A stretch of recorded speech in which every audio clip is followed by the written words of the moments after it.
morning, grade 1, grade 2, and grade 3. Good morning, teacher. So before everything else, let us bow down our head and feel the presence of the Lord as we all say, In the name of the Father, the Son, and the Holy Spirit. Amen. Our Father, who Lord art in heaven, hallowed be thy name. Thy kingdom come, thy will be done, on earth as it is in heaven. Give us this day our daily bread, and forgive us our sins, as we forgive those who sin against us. Do not bring us to the test, but deliver us from evil. Amen. In the name of the Father, the Son, and the Holy Spirit. Amen.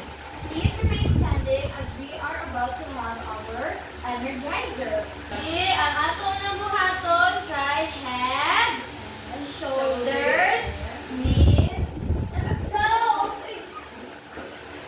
Again, 1, 2, 3, go. Head, shoulders, knees, and toes, knees and toes. Head, shoulders, knees and toes, knees and toes. And eyes and ears and mouth and nose. Head, shoulders, knees and toes, knees and toes. So you can sit down now, everyone. So, grade 1, grade 2, and grade 3, is everything present? Yes, teacher. So, grade 1, let us have our review. Let's start with our first question. Why is it important for us to keep our school clean? Yes, Marianne. Para we can maintain a healthy environment. Okay, very good. You can sit down now. So another question is, how does it help the people, plants, and animals around us? Kershir, please stand up. How does it help the people, plants, and animals around us? It will be helpful for them to be healthier. Okay, very good. Alright, grade 1 pupils. So we're done with our review. I have here a mystery bag that contains different items and I will let you pick one from this bag. So ito unahong sintay Hershey. Mag-pick ka og one. So unsa man na siya nga object? What object is that ang inyong nakuha? Ipakita sa inyong friend. Sige, unsa man na siya? O, mabarog na index. So, teacher, it is a water bottle. Water bottle. Okay, should we throw it away or use it again? Use it again. So, asa natin siya dapat ibutang? Sa water bottle. Okay, so later on, ito ay discuss if unsa or asa siya dapat ibutang. Okay? Yes. Ito ibutang balik niya. Next one is si Inday Marian.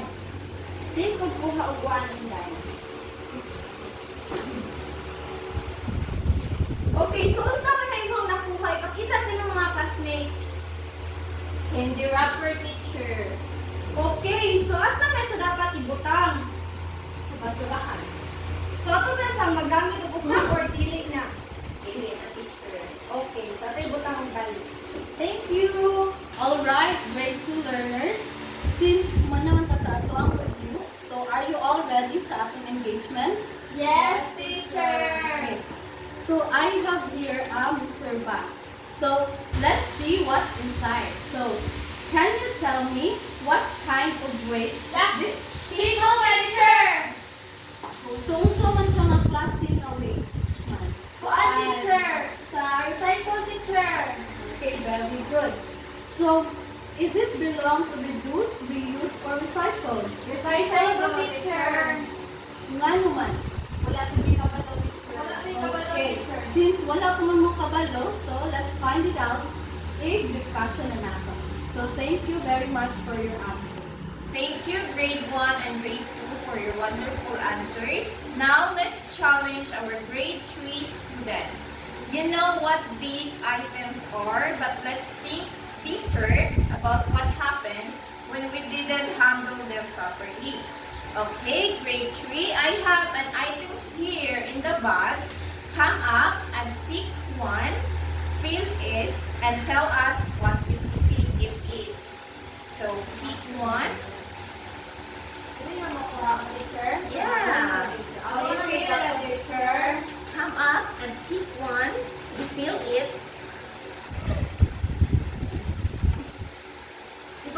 Uy, mo na Teacher. Plastic bottle, teacher. Alright, now let's answer these questions together. The first question about the water bottle. What will happen if we throw this anywhere? So, Otella, ang sa may mga hitabo if patakat ang labay sa plastic bottle. Teacher, if we throw plastic bottles anywhere, especially in canals or rivers, they will block the flow of water. When it rains hard, it will cause flooding, teacher. That's right, flooding is a big problem. What else? O ang teacher ay ako. Okay, Roan. O ang teacher, it will make our surroundings dirty and ugly. And it can also smell bad and become a breeding place for mosquitoes and flies, teacher. Exactly. As we discussed earlier, animals might think it's food and eat it, which can make them very sick or even cause death. Very good. Now, second question. How can we manage this waste properly using the 3 R's? Remember, the 3 R's are reduce, reuse, and recycle. So, unsa man nato pag-manage sa kaning water bottles? Okay, Otella? Teacher, we can reduce by not buying too many drinks in plastic bottles or buying bigger bottles instead of small ones.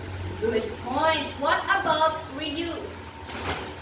Teacher, we can reuse the bottle.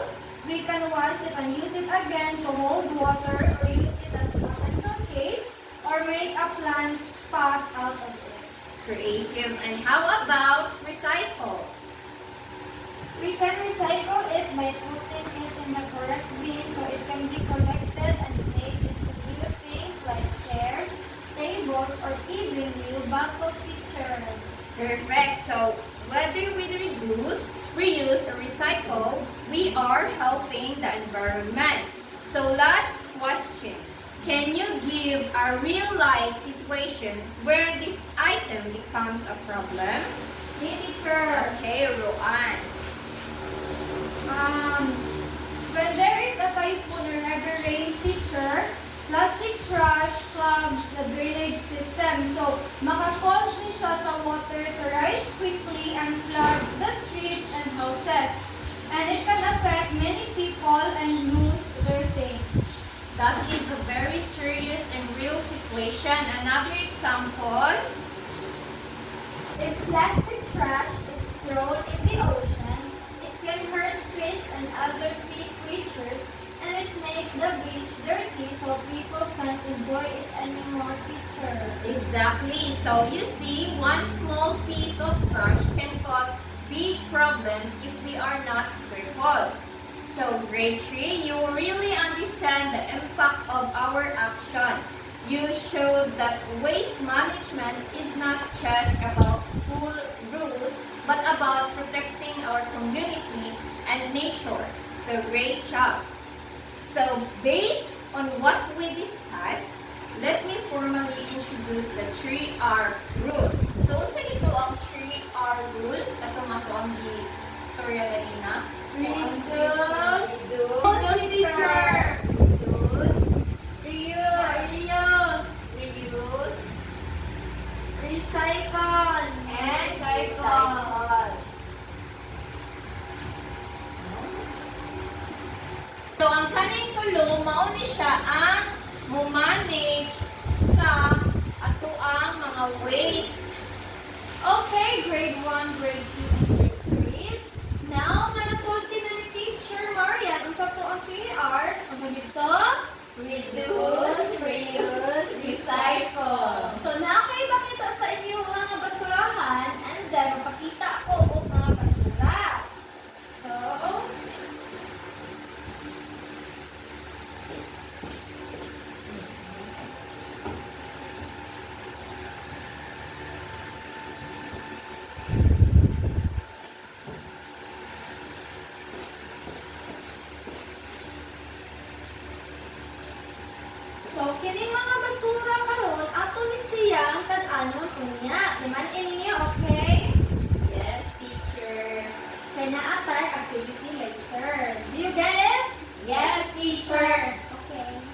Since na-prepare naman ni Teacher Otella ang atong buhaton sa next na itong activity is mag-start na ta. So, this is what we call find the right bin activity. So, here's what you will do. Tatagan ta mo og item and you will run and you place there kung asa siya na belong. Is it belong to reduce, reuse, or recycle? Ang first na to nga katagan kay si Rohan. So, Rohan, can you please stand up? Okay, then show us. Napin papel. Everyone, napin papel. So, can you please place it to the right bin? Alin siya sa kuan, teacher? Are you sure? Sure na na, teacher. Okay, thank you. Next, kay si Marian. So, can you stand up? Nappy water bottle, teacher. Okay. So, asa mo na siya nagtulo? The reuse, teacher. Are you sure? Yes. Okay, thank you. Welcome. Okay, thank you everyone. Okay, so grade 2 pupils, I have here an activity called Waste Sorting Challenge. So I will give you picture cards and you will decide if the item belongs to reduce, reuse, or recycle. And after deciding, you will explain why. So you will do it by pairs.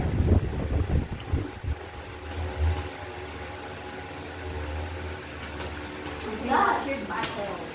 Okay, I will give you 2 minutes. Okay, so Marion and Kirsty, please stand up here sa front. Carry mo sa front. So, asa man na inyong nakuha? So, ang teacher, it is a water bottle. So, asa man siya nabilaw? Napa siya sa reduce, reuse, or recycle? So, nabilang siya sa kuan, teacher. Para sa kuan, teacher, kaya nabilang siya sa pulo. Kaya nga naman. Ano Okay, ba? sa reduce, teacher, pwede ta makapalit o kaya ng same anong nature spring. Then, ang sa kuan, teacher, sa reuse, kay masudlan na to siya balik o tubig. Oh, masuna sa ref.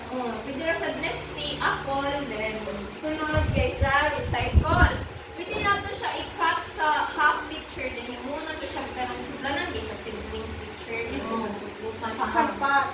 Mauna siya picture. Okay, so let's give them a round of applause, everyone. Kindly sit down. Picture. Thank you, grade 1 and grade 2, for doing such a great job. You really know how to sort things out. Now it's time for our grade 3 students. Since you are oldest in the class, you will take on a bigger challenge. So you will be our trash problem solver. So kamo mga ate, kamo ang trash problem solver. Ate ra, wala yung sila. So, para mahimo mong trash problem solver, tagaan ta mo og problema, syempre. So, ang inyong problem is, please kumpasa everyone. After recess, many plastic bottles and candy wrappers are left in the classroom. Bukhalag, basta ko lang na picture, oy. So, kung basta after recess daw. So, your task is to work together and think of 3 solutions to fix the problem using what we learned about the 3 R's. So, kung sa dito ang 3 R's? Reduce, reuse, recycle. So, mao ni ang tulo mo inyong gamiton para mo fix ana ang problem. So, tagaan ta mo 5 minutes para una-una sa pag fix ana ang problem. So, you may now start. Alright, time is up. So, ako ang tanawon kung giunsan ninyong pagsulbad ang ihatag na ko nga problema sa inyo ha. So, everyone, please kumbaro para i-explain ang inyong solution. May dati, sir? Yes. Kananda, teacher? O, Yeah. siya lang. Ikaw lang, Ruan lang. Ikaw lang. Sige, Kershi na lang. I'm sige. One picture sa akong nakita picture tayo na ay water bottle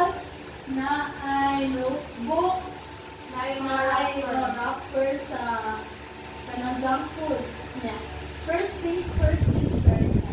I-disseminate na siya, teacher. Like, ikaw na siya, teacher. Ibuwag-wag mo na siya, teacher. O basta siya nang bilang sa reduce ba, sa reuse ba, or sa recycle. Zero ang sa teacher. Okay, Alright, manaoy mo. Okay. So, ang nakita ni Kershie teacher, kay niya ato'y bottles, paper, o kanang, isa man na. Candy Ay, wrapper. candy wrapper. So, same sa kanang water bottle teacher, kay pwede mo siya mabutang sa reuse. Is ato amang naklase ganihang na ang water bottle is pwede nato siya magamit o usab. Like, masudlan na to og tubig or other nga mga like, tulog na to sa ref. Kung na siya mga na-came out na problem. Okay, grade 3, you did an amazing job. You thought of very smart ways to use the 3 R's. You really proved that you are the great problem solvers.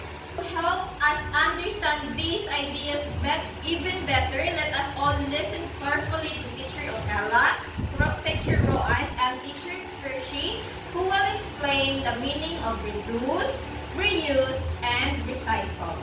So one of the 3 R's is reduce. So mga bata, ano din ang reduce? Okay, ang reduce kay useless, so there is less trash. So unsa to? Useless, so there is less trash. So ang pasabot man gyud ana, kay mogamit ta og less para mogamay pod ang basura. So one of the examples kay ang plastic bottles. So nga na ay teacher, nasud na siya sa reduce. So ang plastic bottle man gyud, even though nga kanang matawag ni siya disposable, it could be used for more than once. So pareha nang palit ka og water. For example, Nature Spring. Pag bahay mo sa Nature Spring na hulot, pwede pa na magamit or din Magamit pa teacher. Yes, magamit para siya. Imo na siya sudlan og tubig. Pero not for a long time because it's bad for the health. So example pag ana, kana mag-brush mo og teeth. Nag-brush mo og teeth, inyo i-on ang faucet or dili? I-on. I-on na. After ninyo og brush, inyong i-off. So dili ta mag-brush sa tong teeth nga ang ato ang faucet water nag-andar. So ato ra na siyang gamiton if kailangan. So unsa man na nato para less ang water? Mag-use ta og baso. So yung butin ang baso og water and then mag-brush ka and binuhon mo. So mao na siya ang reduce. Useless, so there is less trash. Very good. Now, let's talk about reuse. Meaning sa reuse from the word itself, pwede siya magamit o balik. So, reuse means using something again instead of throwing it away. So, for example, naakoy empty jar ani. So, nagamit tinamo siya pag fiesta na mo. And then, ako na siya balikon o gamit. Unsa pa kay masud ani? Pwede mo sa taminan teacher. Unsa pa man? Matamnan mo sa teacher. What else? Alcancía teacher. Okay. So, ang ako asat is, babutangan ako siya o ako ang mga pencil, mga ball pen, pencil pen. So, mahimo siya pencil holder. So, namoy other idea unsa pay magamit sa unsa pay mga example sa reuse. How about you, Tala?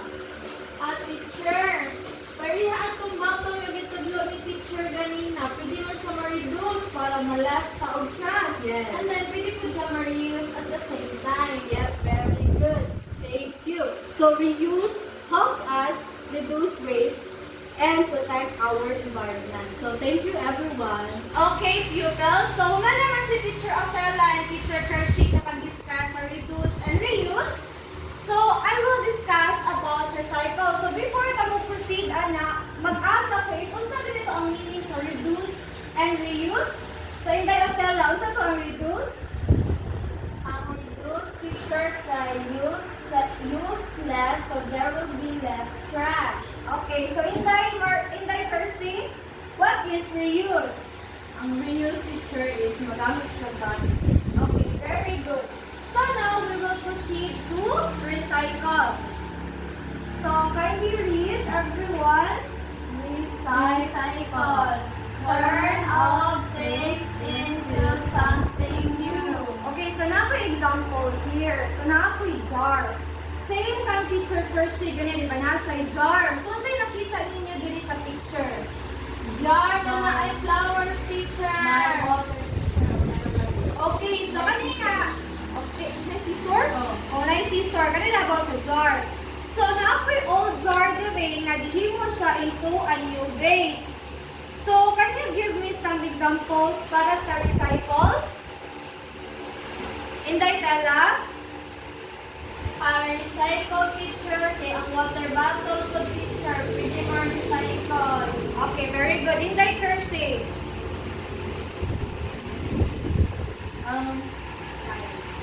Ang tire, teacher.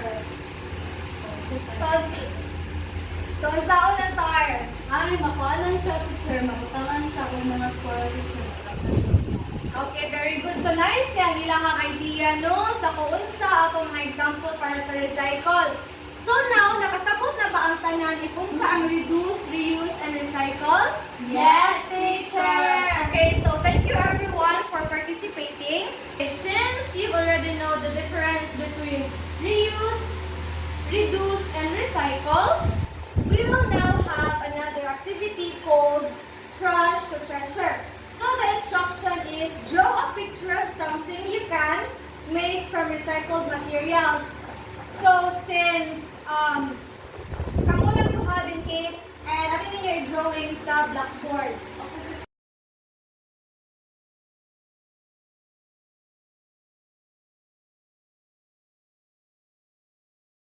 Okay, Inday Osella, kindly explain ang sa nimo ang drawing din eh. Na akong gidrawing, teacher. Kay water bottle, teacher. Kay may recycle man siya, teacher. Okay, Inday Kershey, ang sa tinong drawing dito, namin siya yung dito na siya ay flowers. One, teacher, ay kanang jar. Yan ay drawer, teacher. Kapag yung mga example, teacher, teacher ay. Okay, so the same na sila anin. So, sabi niyo siya makasi sa reduce, reuse, or recycle. One na siya, teacher, ay reuse na siya, teacher. O recycle. Okay, so kindly give them a round of applause, everyone. So, class, I want you to design a recycled item and label it how it can be used. So, all you have to do is find some things in the table and label it on how we can use it. Okay, at least one. Do you understand, grade 2? Yes, teacher. Okay, now you can proceed.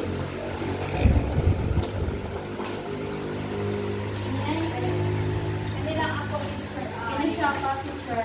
Okay, Kershey.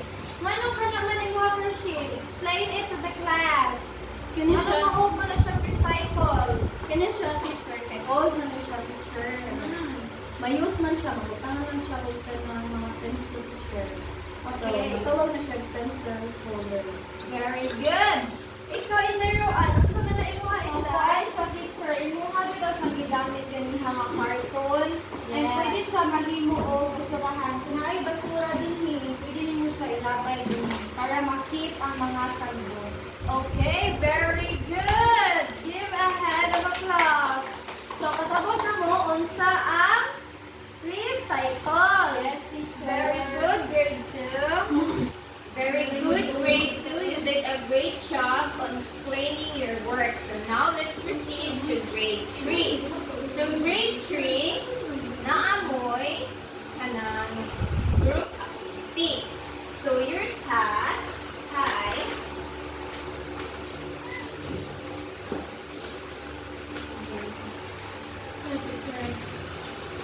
make a mini poster showing one way to practice the 3 R's at home or school. So for example, draw and write or use both sides of the paper. So, wala man with paper. Nakalimot man si teacher o instruct na magdaog materials para sa poster. So, arita sa blackboard magbuhat sa poster. So, tagaan ka mo og 5 minutes para mag-draw sa inyong mini poster. So, ang pagbuhat aniha kay by group. Pwede na po mag-score.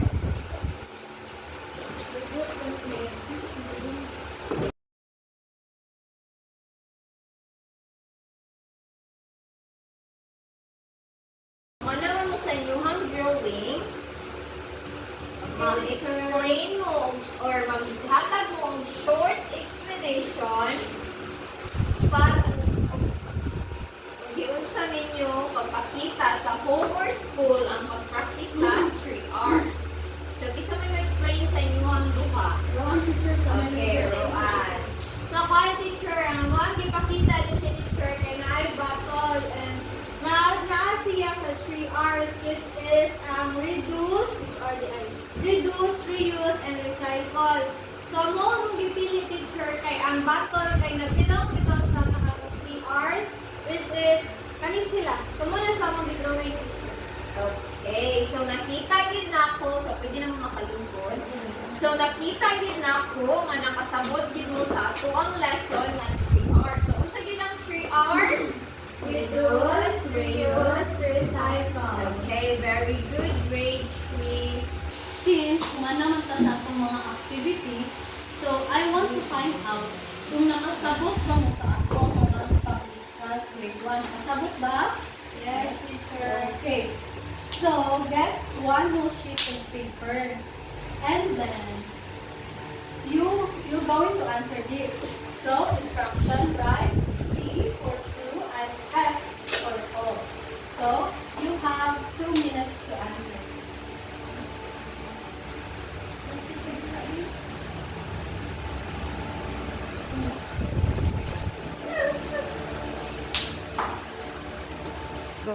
Okay na, teacher. Manami, teacher. O, ang mga Okay, iba. pass your paper. You. Okay, so grade 2 pupils, I have here an activity. Having an instruction of read each question carefully and encircle the letter of the correct answer. So kindly get one whole sheet of paper and answer it directly. So I will give you 5 minutes.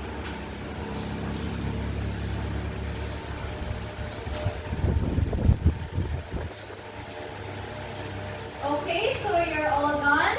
Kindly pass it forward. So thank you, pupils. So since nakahatag naman si Teacher Krish yung Teacher Rowan sa ilang activity, so proceed na sa grade 3. So grade 3, inyong activities na ko ihatag na answer sheet. So inyong ansiran within 5 minutes. Okay? Nakuha ra? Yes. Okay.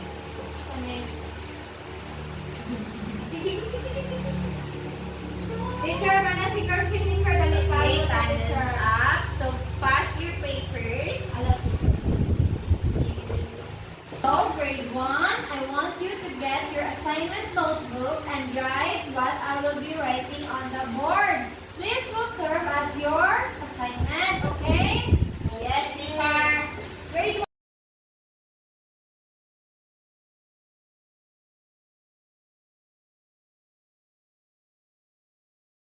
Okay. So, grade 1, write it, okay? Yeah. Okay, for the grade 2 learners, your assignment is to list 3 waste materials found at home. Write whether each one should be reduced, reused, or recycled. Okay, grade 3 for your assignment. Please go read everyone. Create a simple plan or many posters showing at least 3 ways your family can practice the 3 hours at home. So, inyo yung buhaton sa bantiker and ipas ninyo palit mo pinakan. So, pag inyo ni ipas, next meeting. So, nag-gets